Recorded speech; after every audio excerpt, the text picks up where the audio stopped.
तेजस्वी यादव का बयान आया है कि अगर SIR पे फैसला नहीं हुआ तो हम लोग चुनाव का बहिष्कार करेंगे।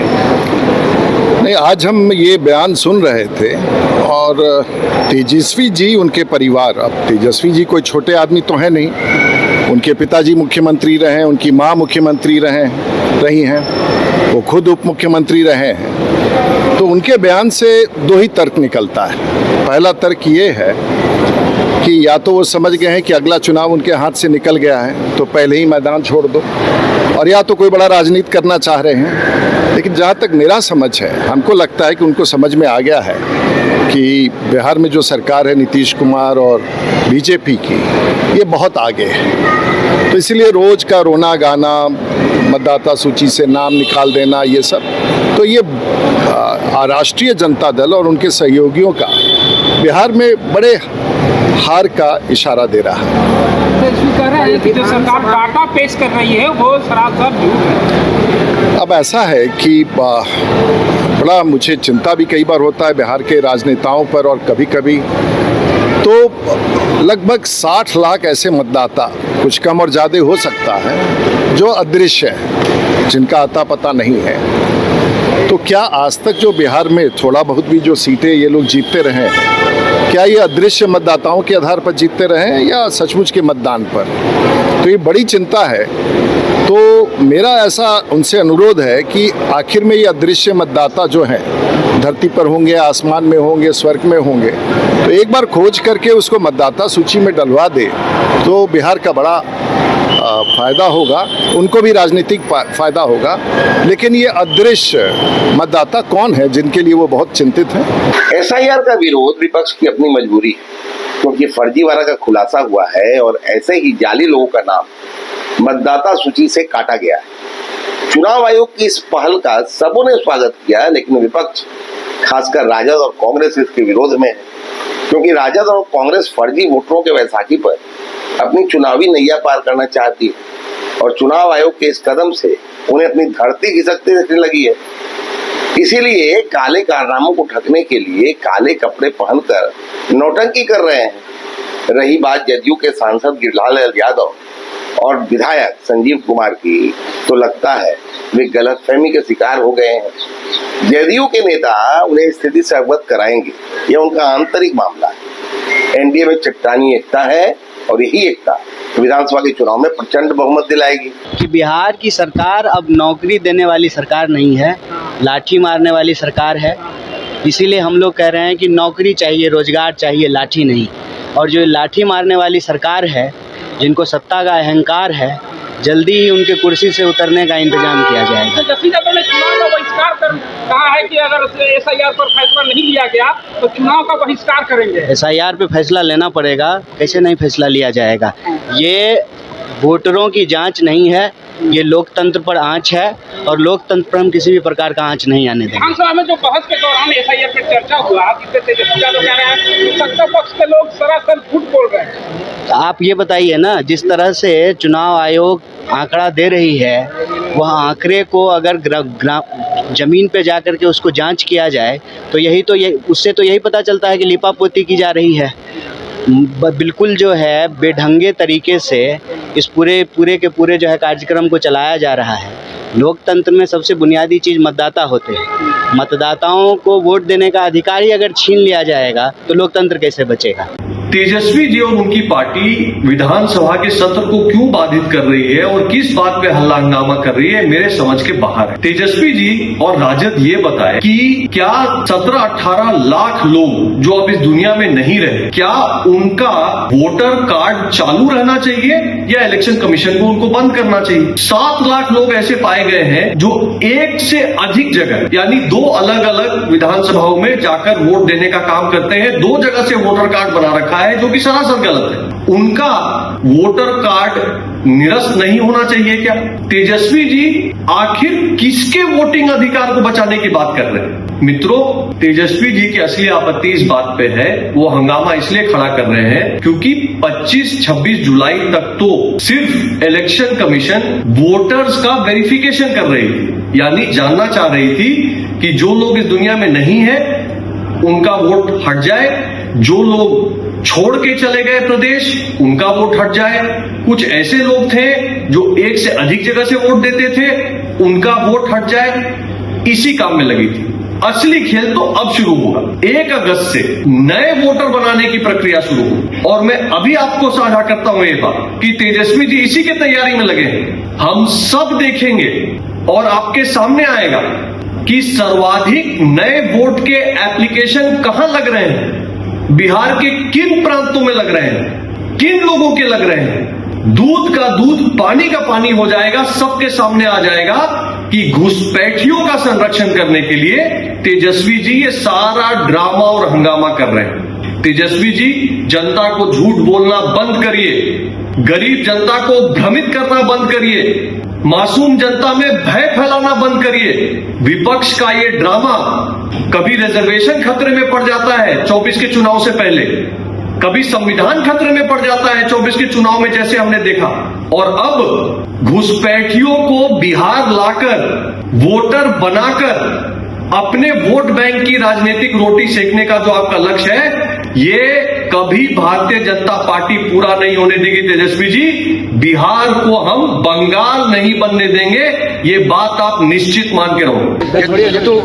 ये तो बहुत बड़ा निर्णय है और महागठबंधन के नेताओं के द्वारा ये विचार किया जा रहा है कि जनता के जब पूछेंगे और जनता कहेगी तो हम लोग चुनाव का भी बहिष्कार करेंगे। जब दलितों का, अल्पसंख्यकों का, पिछड़ों का वोट काटने का जो साजिश रची जा रही है और नाम जोड़ने का काम किया जाता है, काटने का काम नहीं किया जाता है। हमारी लड़ाई है, SIR का जो लड़ाई है वो निश्चित रूप से हम वोटर को कटने नहीं देंगे।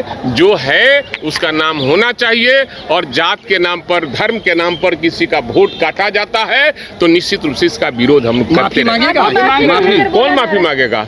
अरे विजय सिन्हा को माफी मांगना पड़ेगा और जो मंत्री लोग शामिल है उस माफी मांगे, हमारा निकालिए और रिकॉर्ड निकाले विधानसभा अध्यक्ष जी कि किसने क्या बोला है। हम आज भी अपने बातों पर कायम हैं, मैं वापस नहीं लूंगा। और भाई वीरेंद्र मनेर का विधायक है, मनेर सूफी संतों की धरती है और गंगा, सोन और सरजू की नदी पर बसा हुआ मनेर है। मनेर का पानी तनिक कड़ा होता है, इसलिए भाई वीरेंद्र ना संसदीय भाषा सुनता है और ना संसदीय भाषा बोलता है, असंसदीय भाषा।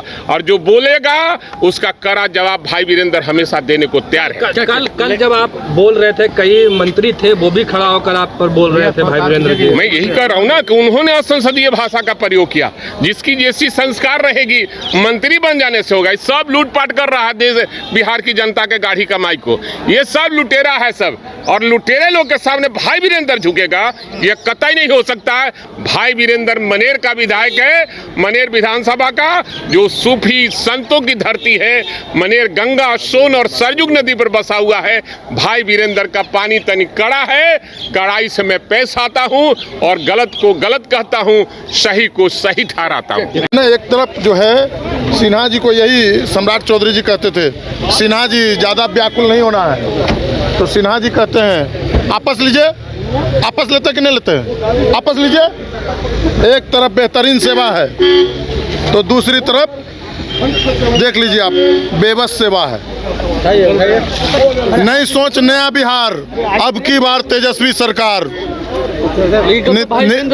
अरे आप देख लीजिए ना, नीतीश जी बेबस सेवा लेकर के चल रहे हैं और तेजस्वी जी बेहतरीन सेवा लेकर के चल रहे हैं। 2025 में तेजस्वी जी का सरकार बने, इसके लिए हम लोग मंगल कामना करते हैं। भाई वीरेंद्र ने कहा कि किसी के बाप का सदन है। एक बात बताइए ना, डिप्टी CM विजय सिन्हा जी क्या क्या भाषा का प्रयोग किए आप बताइए। उन्हीं के उप मुख्यमंत्री है ना सम्राट चौधरी जी, उन्होंने क्या कहा था? ज़्यादा व्याकुल नहीं होना है। तो सिन्हा जी ने क्या कहा? आपस लीजिए, आपस लीजिए जल्दी।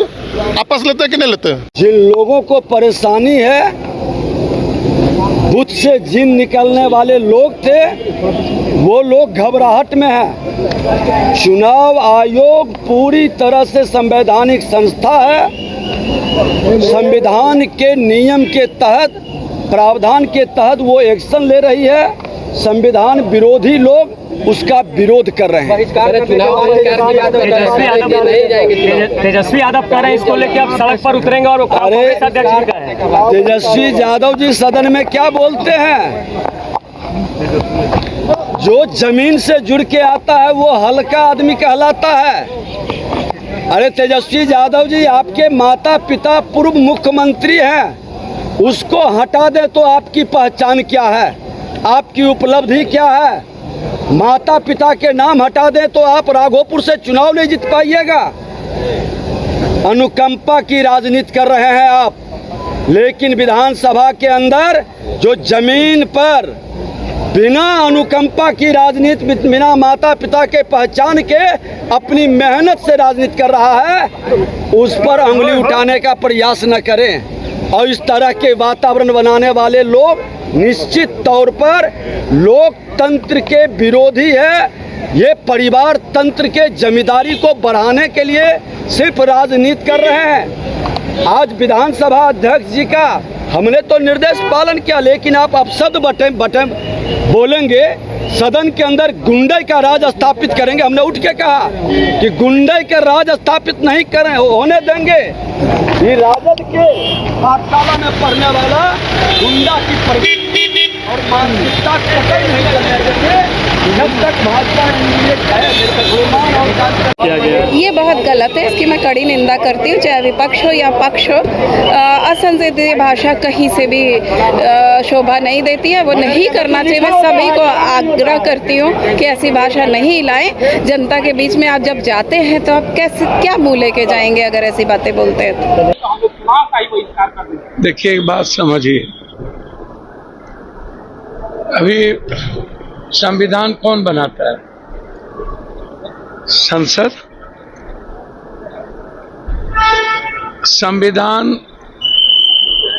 के तहत ही देश की कोई संस्थाएं चलेगी ना। संसद को पूरा अधिकार है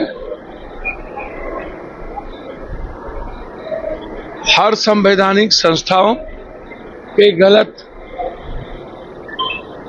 रास्ते को अपनाकर जब संविधान पर से कोई ऊपर हो जाता है तो फिर हम लोग उस पर विचार करें। तो संसद को पूरी ताकत है, ये आप समझिए। तो अब भाग रही है सरकार संसद से बहस करने से। हमारी व्याख्या सर्वोच्च न्यायालय कर सकती है। और संविधान में जो ताकत है वो ताकत किनको मिला हुआ है? स्टेट गवर्नमेंट को मिला हुआ है किसी भी तरह के इलेक्टोरल रोल को बनाने में। अब आप स्टेट से भी ऊपर हो गए, ये नहीं चलेगा।